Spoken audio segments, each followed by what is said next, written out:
একটা অবহেলিত সম্পর্ক। আমি জানি না আপনাদের দেশে কি, আমি আমার নিজের কথাই বলি, আমার জীবনে সব থেকে বেশি ভালোবাসা যাদের কাছ থেকে পেয়েছি ফুফু। ফুফুরা ভাইয়ের সন্তানদেরকে যে কি ভালোবাসে, কখনো কখনো নিজের সন্তানের থেকেও ওই ভাইয়ের সন্তানটার প্রতি মায়া লাগে বেশি। কিন্তু আমরা মানবরূপী কিছু জানোয়ার অমানুষ আছি, টাকা পয়সা, জমি, বিল্ডিং, বাড়ি ঘর এগুলি ভাগ বাটোয়ারা নিয়ে এই ফুফুদের সাথে, চাচাদের সাথে, দাদাদের সাথে, আপনজনের সাথে এত খারাপ সম্পর্ক, মনে হয় যেন সাপ আর বেজির সম্পর্ক।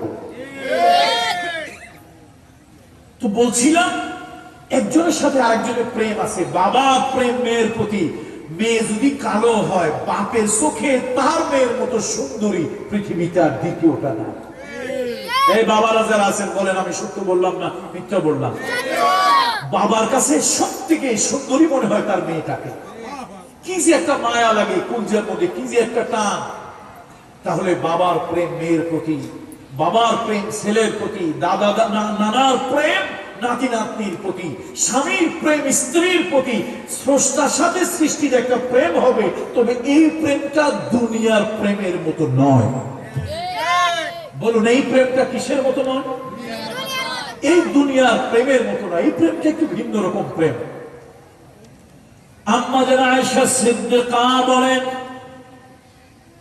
একদিন রাসূলুল্লাহ আমার ঘরে থাকার পালা, নবীজির